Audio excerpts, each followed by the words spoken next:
Rejoice, Silo fans! The latest news from IT has made its way to the Down Deep, and I can now say that Silo has been renewed for a third and fourth season. As someone who hasn't read the books, this is quite exciting. Let's say Juliet makes it back to her silo and the rebellion is successful. Where does the story go from there? Plus, there are 50 other silos we've yet to explore, and the bigger picture of who made them and why. But for now, we're focused on episode 206 as tensions in the silo reach an all-time high. But before we begin, make sure to like and subscribe. Every little bit helps the channel out. Episode 206, titled Barricade, sees the situation in the Down Deep grow ever the more dire. A barricade has been set up on level 130, preventing shipments of food from reaching the citizens below. The hope is that Bernard can starve them into submission. To make matters worse, the food they do have has been laced with rat poison, meaning someone in the Down Deep is working for the other side. Luckily, a shipment of food from level 122 secretly brought through the trash chute buys them some time,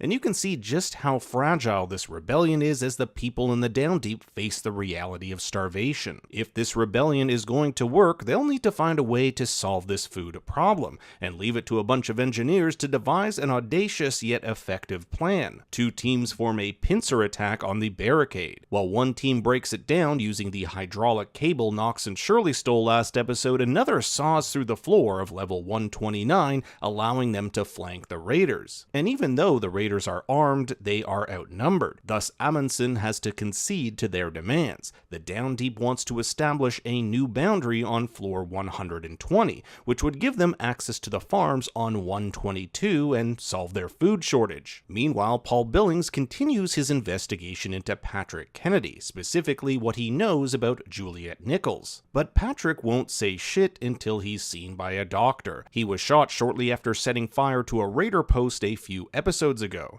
Unfortunately, the only doc available in the Down Deep is a new shadow with little experience. Thus, Paul calls on his wife to find one from up top. Kathleen Billings enlists the help of Juliet's father, Dr. Pete Nichols, and after some clever manipulation of the barricade guard, they're able to make it through. Dr. Nichols defied Bernard last episode by refusing to help him in his quest to stabilize the silo, so he's a great candidate for this mission. He successfully removes the bullet from Patrick, but Patrick isn't willing to give up what he knows just yet. This is where we see a side of Paul we haven't seen before. He seems a little unhinged, but I'm here for it. Upon threatening to turn Patrick into Judge Sims, Patrick relays everything he knows about what happened to Juliet. This includes how he and Danny Bly hacked the hard drive and uploaded the Carmody cleaning video to the entire silo for 10 seconds, something Paul didn't see. And as an aside, we haven't seen what happened to Danny. All we know is that he was taken to judicial seclusion. Patrick confirms that the outside world is like the page Paul showed him, only 1,000,000 times more beautiful. He says that Sims was the one who told him to firebomb the raider post in exchange for a drug that can make you lose your memory. If Sims never intended on fulfilling his end of the bargain, it calls into question whether this drug exists at all. These revelations impact Paul's decision at the end of the episode. We already know Paul has his doubts about what's really going on in the silo, but this really puts him over the edge, so much so that when he confronts Knox and Shirley, whom he was tasked to arrest, he defies Bernard. This, combined with Martha's testimony that Knox and Shirley were framed for the murder of Judge Meadows, sees Paul demanding an investigation before he gives up the location of the fugitives. This so pisses off Bernard that he orders all radio communication in the silo to be shut down. Now, Paul says that he's not taking sides, but I think Paul is kidding himself here, and Bernard knows it too, stating that he's now lost the sheriff. Paul will discuss his decision with his wife, as well as the recent update that his syndrome symptoms have subsided. These coincide with him not taking his herbs. Is there a connection there, or, as Kathleen suggests, has something changed within him that's caused this? Perhaps the episode's biggest twist is Lucas Kyle going from prisoner to Bernard's new shadow.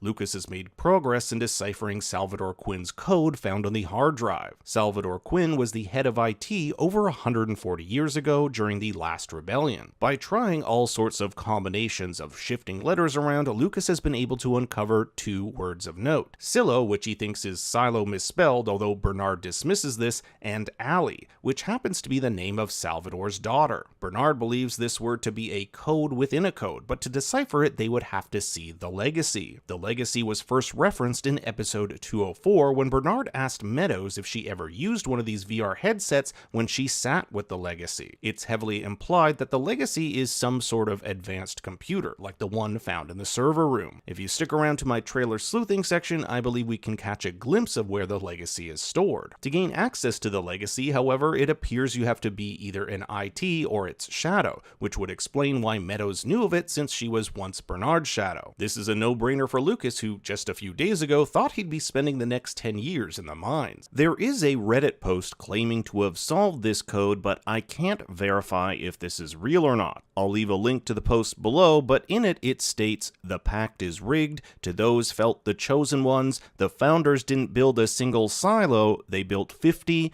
and they created the safeguard." We'll see if this pans out in the episodes to come. Episode 206 shows us how Sims and Camille are actively working to undermine Bernard. Sims even has his own set of spies like Diego, who informs him about the second gang of rebels using a concrete saw. This is how he's able to know about them digging through the floor before anyone else. When Sims informs his wife about this, she basically tells him to do nothing, proving that their allegiance isn't to Bernard and the silo, but to whatever will further their own agenda. Sims also catches Lucas on Bernard's computer, which I found an interesting bit of information going forward. Unfortunately, we only get one scene with Juliet this episode. The last we saw her, she found the helmet to finish her suit, but passed out due to the infected injury on her arm. She wakes up an unknown amount of time later, having been injected by Solo's homemade antibiotics. Now, I don't know about you guys, but I don't know how to make antibiotics, but apparently it's a highly complex process, and Solo doesn't seem like the most brilliant tool in the shed. Knowing how many lies this guy has told, we can't take anything he says at face value. Solo has hidden Juliet's suit, telling her he won't give it back unless she fixes the ground pump.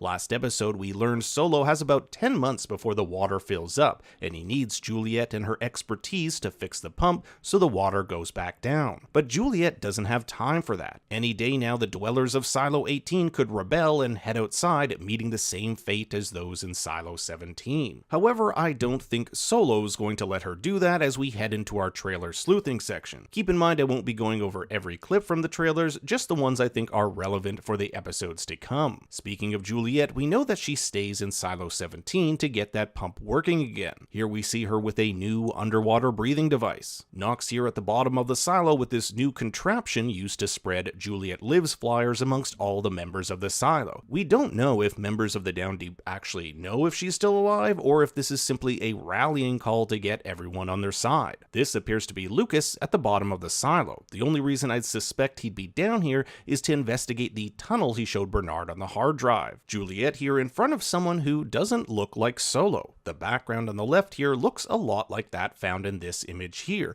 which I believe is a room behind the vaulted server room. This is where I think the legacy is, and it could also mean that the legacy isn't a computer but a person. Another shot of Juliet here with Solo. This time it looks like she has her suit back and she's preparing to head back home. Here are Nox and Shirley using those weapons Nox had made. Seems like the rebellion is in full swing. Lucas here in what I can only presume is the room that contains the legacy. It's filled with all sorts of artifacts which depict the legacy of humankind. So the legacy may not be a computer, but perhaps all these books and encyclopedias. Notice the solar system model from the ceiling, something Lucas theorized with Judge Meadows before her death. Bernard here in a similar, if not the same, room. It's hard to tell because of the blur if that's Lucas or someone new entirely. And if it is someone new, is it this silo's version of the legacy? To keep it simple, I think the legacy is one of three things: an advanced computer, a person, or this room filled with all sorts of artifacts, books, and encyclopedias. If you haven't read the books, let me know what you think it is. I also wonder if Solo used his legacy in order to make those antibiotics for Juliet. We also have this exchange of the pact. I think that the clue to solving Salvador's code requires some sort of key which can only be found in this book. Here we have Salvador Quinn's copy of the pact where he has underlined certain words which spell out the word proceed. Paul has a copy of Judge Meadows' pact which might also include this key since we know she cracked the code. And that about does it for this week's episode of Silo. What do you think will happen next?